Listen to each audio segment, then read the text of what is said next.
and welcome to Grace Tutorial. In this video lecture, we will be discussing about one of the most significant chapters of 10th standard science CBSE, that is chemical reactions and equations. Well, let me begin with the term matter. What is matter? Matter is anything that occupies some space and have some mass. For example, book is a matter, marker is a matter, this board is a matter, water is a matter, gas is also a matter. In this way, these matters have been categorized mainly into three different states. Those are solid state, liquid state, as well as the gaseous state. But here, we are not going to discuss the entire things about the matter. So why did I tell this? Matter undergoes the certain changes as a result of the application of energy. For example, the glaciers melt in summer and rivers freeze in winter. Similarly, the water from sea evaporates to form the water vapor and then form clouds and then condense to form the rain. Thus we come across a variety of changes in our day-to-day life, and these changes may be both physical as well as the chemical. Now there may be a question in your mind that what do you mean by the physical change as well as the chemical change? Let me give you a brief understanding of the physical change as well as the chemical change and what is the difference between the two. Well, physical change is basically a temporary change which involves the change in the physical properties of the substance. So what are the physical properties of the substances? The properties such as color, state, shape, size, etc. are called the physical properties of the substance. Point number 2. The physical change is reversible in nature. And point number 2. Point number 3. Its specific composition and the chemical properties remain unchanged. What is this chemical change? Chemical change is a permanent change in which the original substance gives rise to a new substance with different chemical compositions and the specific properties. And one more point to be noted down here, the chemical change is irreversible in nature. What is the difference between the two? The physical change is a temporary, whereas the chemical change is permanent. Its specific compositions and the properties remain unchanged, whereas in chemical change, its specific properties and the composition will be changed. This is reversible in nature, whereas this is irreversible in nature. Let me give you some of the examples of the physical change. Well, the freezing of water, boiling of water, melting of an ice cube, etc. are the examples of the physical change. Well, what are the examples of the chemical change? Digestion of food, burning of wood, etc. are the examples of the chemical change. So what is this chemical reactions? The reaction which involves the chemical change is basically called a chemical reactions. So the chemical reactions are the processes in which the new substances with the new properties are formed. What happens? Only a rearrangement of the atom takes place during these chemical reactions. Well, let me give you some of the examples of the chemical reactions so that it will be easy for you to understand. Please look at this board. Here we have the various examples of the chemical reaction. Let us take a magnesium ribbon. Let us take a magnesium ribbon which is nearly 2 centimeters long. What do you do with the magnesium ribbon? You burn the magnesium ribbon using a burner or the spirit lamp. What happens that if you observe it, a white ash called the magnesium oxide is formed. That means the magnesium burns with a dazzling light and a white ash called the magnesium oxide which is formed. And this is formed due to a chemical reaction between the magnesium and oxygen. That means the burning of the magnesium and the oxygen which is present in the air to form the magnesium oxide is a chemical reaction. Let me give you one more example of the chemical reaction. Let us take a lead nitrate solution in a test tube. What do you do with it? You add the potassium iodide solution to this. What happens? The lead nitrate solution reacts with the potassium iodide solution to give the lead iodide. And the lead iodide is actually a precipitate which is yellow in color and it is insoluble in water.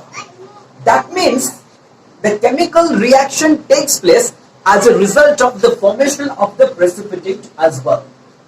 Let me give you another example so that it will be very much easy for you.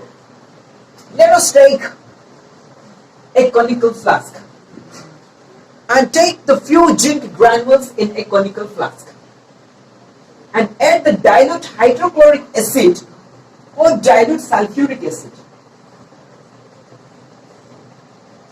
Whenever you add the dilute hydrochloric acid or the dilute sulfuric acid to a few zinc granules which are there in the conical flask, what do you observe? That there is a change in temperature. If you touch the conical flask, you find that there is a change in the temperature. This shows that the process is exothermic. That means that the heat is evolved. So the reaction between the zinc and the dilute HCl to form the zinc chloride with the evolution of this hydrogen gas is also a chemical reaction. That means from above all these three different activities, what we really need to understand is that the chemical reaction can be easily determined by the following ways. So what are the following characteristics? What are the characteristics so that we can easily determine that a chemical reaction took place? The characteristics are evolution of gas, formation of a precipitate, change in temperature. So these are the characteristics which can give you an idea to know whether the chemical reaction took place or not. Well, this is all about the chemical reactions and its various examples. Now let us discuss the chemical equations. So what is this chemical equation?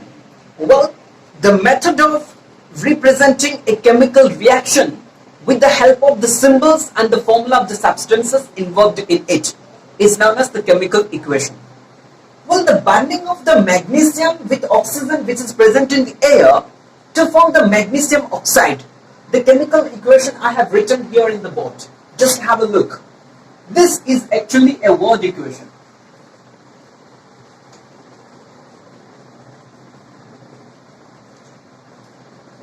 In this word equations, the substances which undergo the chemical reaction, these substances are basically called the reactants. And the substances which are formed in the chemical reaction, those are called the products. And you need to remember here that the reactants are always written on the left hand side of the chemical equation with a plus sign between them, and the products are always formed on the right hand side of the chemical equation with a plus sign between them. Well, between the reactants and the products we have an arrow mark, and this arrow mark, it goes from reactants to the products. It means that the substances which are present in the reactant side combine to give the substance which is formed in the product side. This means the reactants combine to give the product. That's why the arrow mark indicates that the formation of the product by the combination of the various substances which are present in the reactant side. Well, now there may be a question in your mind that how to write a chemical equation. Well, it's very easy to understand. That first of all, what you need to do is that you write the chemical equation in the form of the word equation.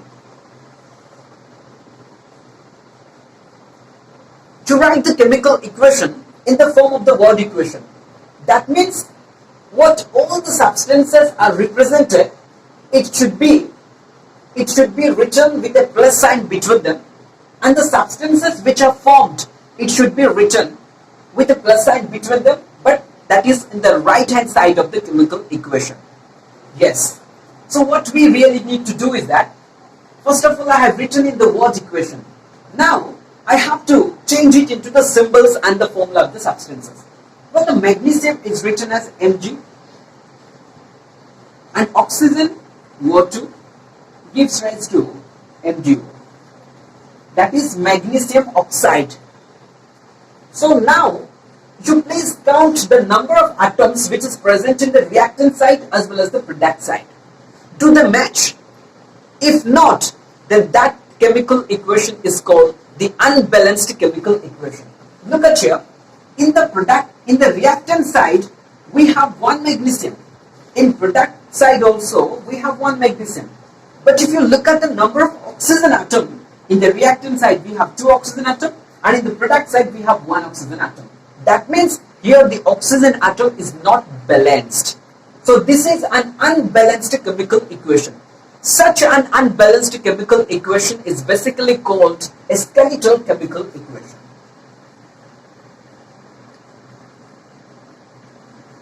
Skeletal chemical equation. So what do you mean by this skeletal chemical equation? The unbalanced chemical equation is called the skeletal chemical equation. Let me tell you once more. Here the magnesium is 1 in the reactant side. In the product side as well the magnesium is 1. But here the number of oxygen atom is 2 in the reactant side and in 1 in the product side. That means the number of atoms are not equal in the productant side as well as the reactant side. That's why this is an unbalanced, and the unbalanced chemical equation is called the skeletal chemical equation. So what is the balanced chemical equation? The chemical equation which is balanced, that is called the balanced chemical equation. But there may be a question in your mind that why do we need to balance the chemical equation? Yes, it's very easy to understand.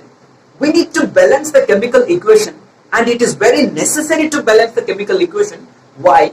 Because in order to fulfill the law of conservation of mass, law of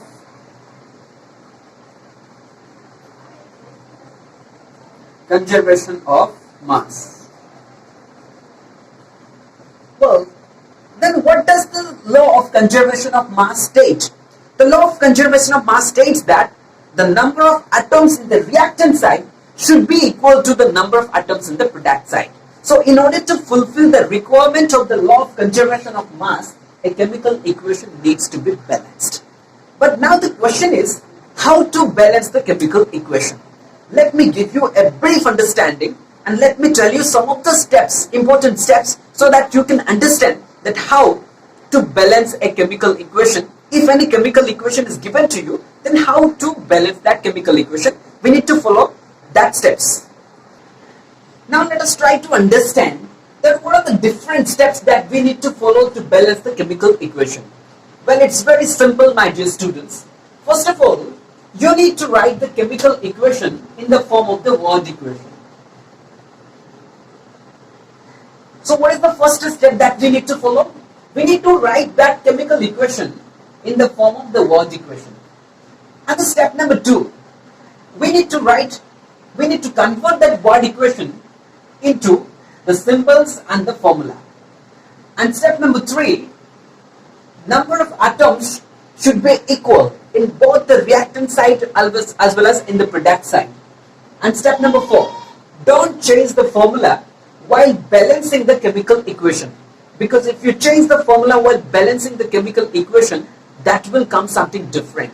So we need to follow these 4 important steps to balance the chemical equation. But now let me give you the example that how to balance the chemical equation so that you can understand it very easily. Well, I have the iron atom. When the Fe reacts with H2O, it gives Fe3O4 with H2. So what are the steps that we need to follow to balance the chemical equation? First of all, what you need to do is that you need to make the 3 columns. And in the first column, you need to write the name of the elements. So what are the elements involved during this reaction? Iron atom is the element involved in this reaction, hydrogen and oxygen. And in the second column, number of atoms in the reactant site. Well, this is the reactant side, and how many number of ferrous atom, that means how many number of iron atom is there in the reactant side? We have one number of iron atom in the reactant side, but in product side we have 3 iron atoms. Similarly, the hydrogen atoms are there. The number of hydrogen atom is 2 in case of the reactant side, and in case of the product side we have 2 hydrogen atom. Similarly, we have oxygen atom in the reactant side is equal to 1, and in product side we have 4. That means in the first step what we need to do is that we need to change the word equation into the symbol equation. That is, the Fe plus H2O gives rise to Fe3O4 plus H2O. And in the first step that I have done, that I have written the name of the elements in first column, and in the second column the number of atoms in the reactant side and the number of atoms in the product side. And in the step number 2 that we need to follow is that, so what is the step 2 that we need to understand? You pick out that compound which is having the maximum number of the atoms. Well, here suppose this is the compound having the maximum number of the atoms. In this compound, you select that atom which has the highest number of the atoms. That's why first I have taken the oxygen atom, and first we need to do the balancing of this oxygen atom. So how to do the balance of this oxygen atom? To look at here, in the reactant side, that means in the reactant side, that is in H2O. In the reactant side, where does the oxygen present? The oxygen is there in H2O in the reactant side. So one number of oxygen, that means only one oxygen is there in the reactant side, that is also in water. And in the product side, the 4 oxygen atoms are there, that is in Fe3O4. Now what we need to do is that we need to multiply here with 4, and here we need to multiply with 1, so that this 2 will become equal. That is, the number of atoms in the reactant side, the number of atoms in the product side will be equal. Now what happens whenever you multiply with 4 and whenever you multiply here with 1, the number of oxygen atom in the reactant side has become equal to the number of oxygen atom in the product side. So what is the chemical equation? What is the newly produced chemical equation? That is Fe. Here we have H2O, but now after balancing this oxygen, so 4 oxygen atom is there. So Fe plus 4 H2O gives rise to Fe3O4 plus H2. Now you check here. Here we have 4 oxygen atom in the reactant side, as well as in the product side we have 4 oxygen atom. That means the oxygen atom here, it is balanced. Now we need to move on to the step 3. Now we need to follow the step number 3. So in step 2 we have already done that how to balance the oxygen atom, and in step number 3 we will learn how to balance this hydrogen atom.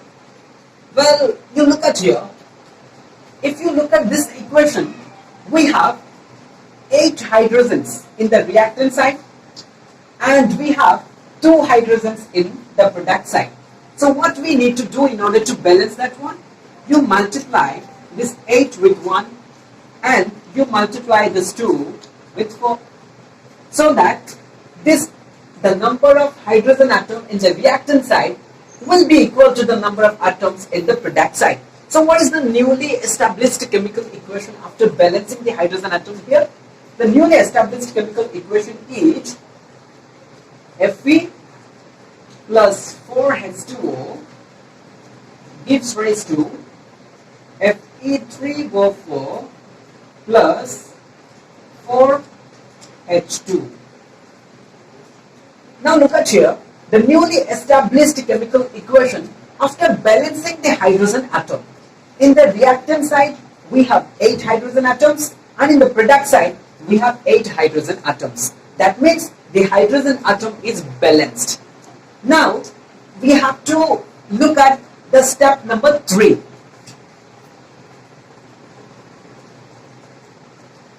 Now we have to look at the step number 4. So the step number 3 has been done. So look at the step number 4. And in step number 4 what we need to do, we need to balance the last atom, that is the iron. So to balance the iron atom, The same as it is we need to do, that is initial and to balance,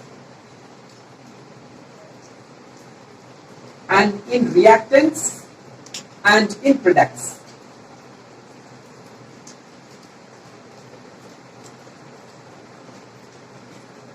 Well, look at here.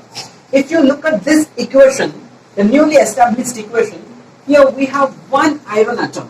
That means one Fe is there. One Fe is there, but in product side we have 3 in Fe3. Here we have 1 in Fe, and in product side we have 3 in Fe3. So what we need to do is that we need to multiply here with 3, and you need to multiply here 3 into 1, so that here the number of atoms, iron atom in the reactant side will be equal to the number of iron atoms in the product side. So what is the newly established equation after this? Let me write the newly established equation. That is the 3Fe plus 4H2O gives rise to Fe3O4 plus 4H2. Now you check, my dear students, the number of iron atom in the reactant side is equal to the number of iron atom in the product side. This is what we have completed, the step number 4. Now let us move on to step number 5. After the step number 5, the newly established chemical, after the step number 4, the newly established chemical equation is this one.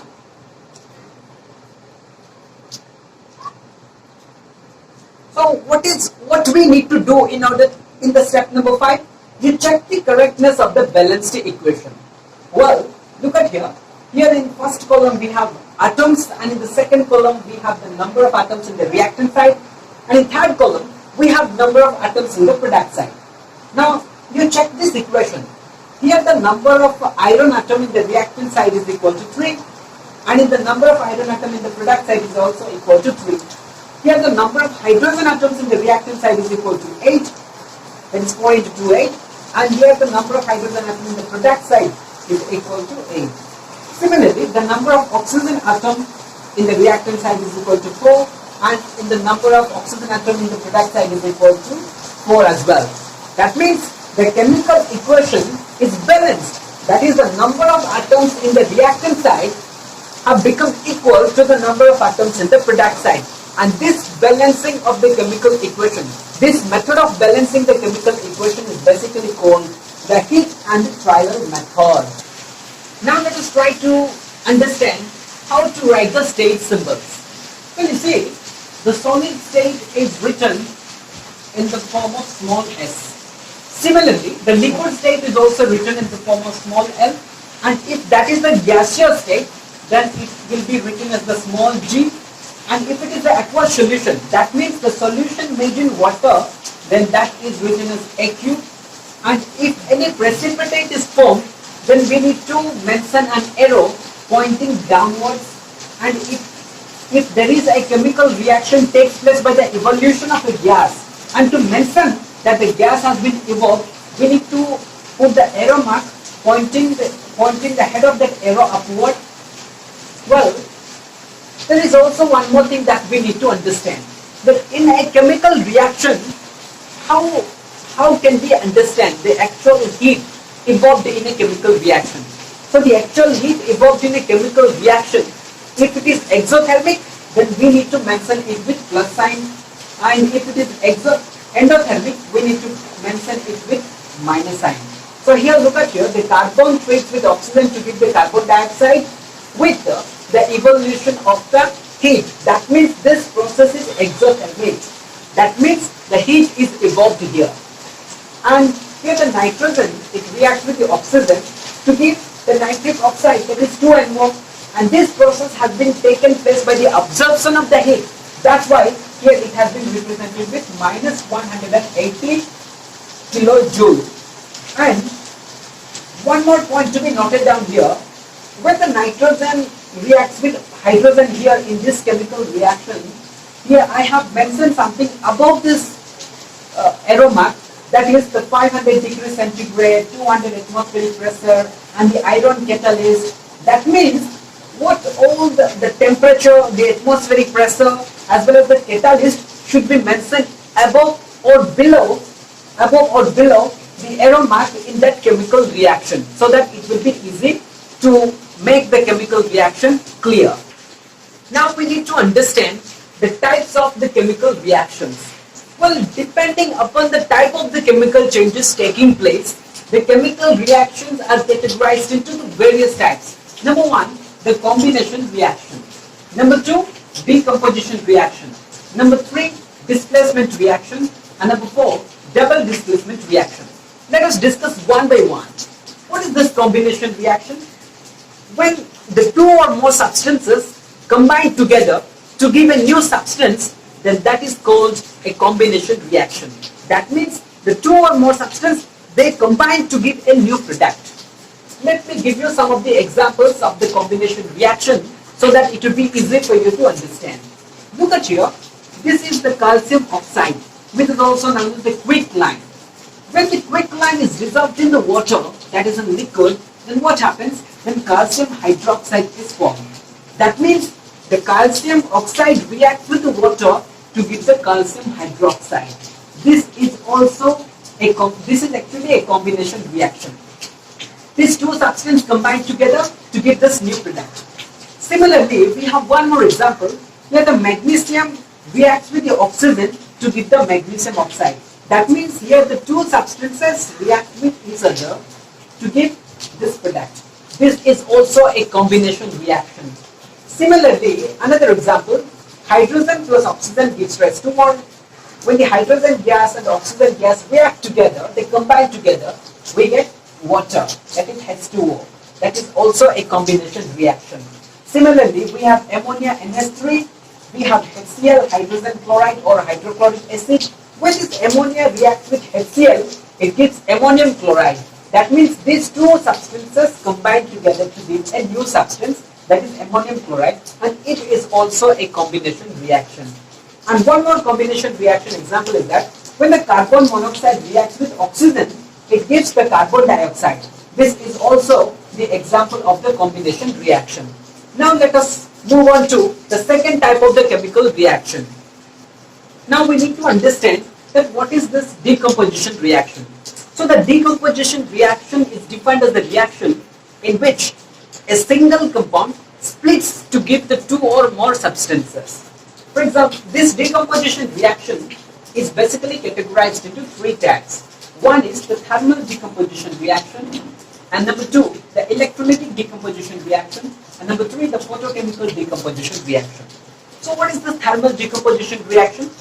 When a single compound splits into two or more substances by the suitable conditions of heat. That means by the conditions of heat, when the single compound splits to get the two or more substances, then that is called a thermal decomposition. So what is the best example of thermal decomposition? Here, look at here. Here we have ferrous sulfate. And whenever you heat this ferrous sulfate, what do you observe? Then you will get Fe2O3, you will get sulfur dioxide as well as the sulfur trioxide.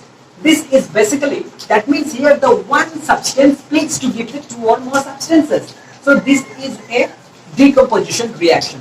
And which decomposition? This substance has been divided into a number of substances.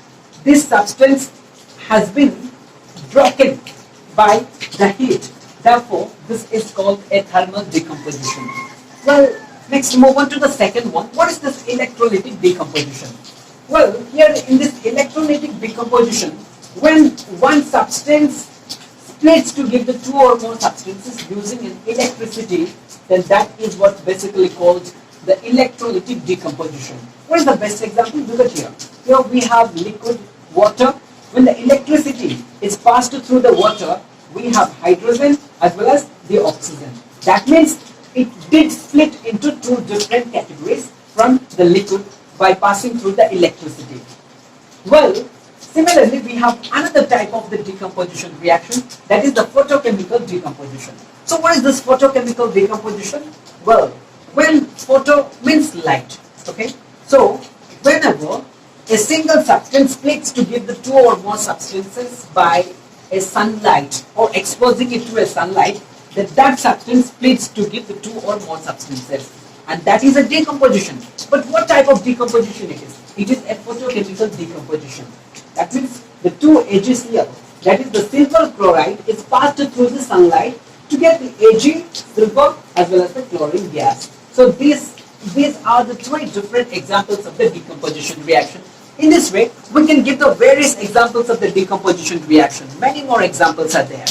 Now we need to understand the displacement reaction. So what is this displacement reaction? The reaction in which one atom takes place the position or the place of another atom, then that is what basically called a displacement reaction. Let me give you some of the examples of the displacement reaction so that it will be easy for you to understand. Well, whenever the iron, the grays black, which is the grays black in color, it reacts with a blue color solution, that is the copper sulfate, then what happens? Then a pale green color ferrous sulfate is obtained by the removal of the copper. That means here the iron has removed the copper from the copper sulfate solution. Due to the high reactivity of the iron has removed the copper from the copper sulfate solution, so that it becomes ferrous sulfate by the removal of the copper. So this is an example of displacement reaction. Similarly, we have one more example, that when the copper sulfate, a blue color solution, reacts with the zinc, then due to the high reactivity of the zinc than that of the copper, the zinc can easily displace the copper from the copper sulfate solution, and it forms the zinc sulfate by the removal of the copper, which is the red brown in color. So this is also another example of the displacement reaction. Let me give you some more examples of the displacement reaction. In this example, what happened? Here the lead. Here we have the lead. When it reacts with CuCl2, which is a green solution, then what happens? The lead can easily displace the copper from the CuCl2, which is a green solution, so that it forms lead chloride, that is PbCl2, and it is a colorless solution, so that the copper is easily removed. Similarly, we have another example of this displacement reaction, that is when the copper reacts with AgNO3, that means silver nitrate, which is a colorless solution.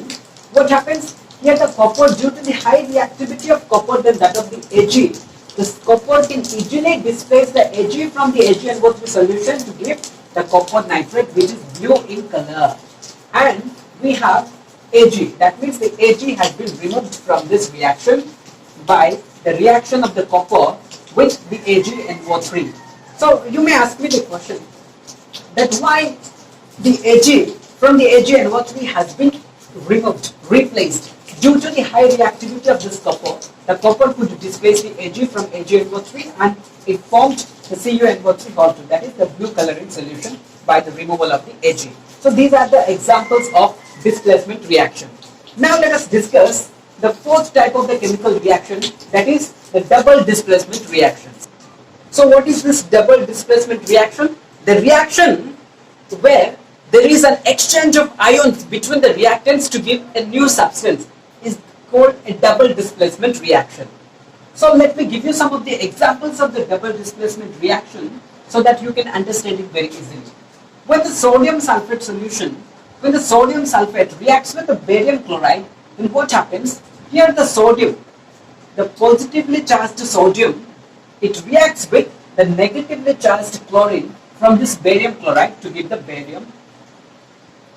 That means the barium reacts with sulfate. The barium reacts with sulfate and it gives the barium sulfate, which is a precipitate, and the sodium, it reacts with the chlorine to give the NaCl, sodium chloride. So this is the first example of the double displacement reaction. Let us try to get the another example. Well, we have silver nitrate. We have aqueous solution of the silver nitrate and the aqueous solution of sodium chloride. When this aqueous solution of silver nitrate and aqueous solution of sodium chloride has been treated to each other, then what happens? Then we get a white precipitate, that is silver chloride. A silver chloride is formed, which is a white precipitate, as well as the NaNO3, that is sodium nitrate, is also formed here. So these are the two different examples of the double displacement reaction. That means here in these two examples, there could change a, it has been taken place that the ions have been changed.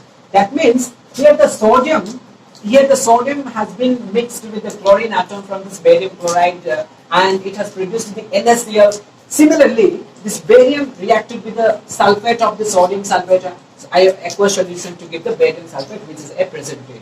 In this way, where there is an exchange of the ions between the reactants to give a new product, then that is what basically called a double displacement reaction. Let me give you some of the more examples of the double displacement reactions. Well, if you look at this, when the aqueous solution of the lead nitrate reacts with the aqueous solution of the sodium sulfate, then what happens? The lead sulfate, a white precipitate is formed along with NaNO3, sodium nitrate. Similarly, when this HCl, when the aqueous solution of the hydrochloric acid reacts with the aqueous solution of the sodium hydroxide, we get the aqueous solution of the sodium chloride with the liberation of the water. So these are also the two different examples of the double displacement reactions. That means what happens in this double displacement reaction? Let me recall once again. In this double displacement reaction, there will be an exchange of ions.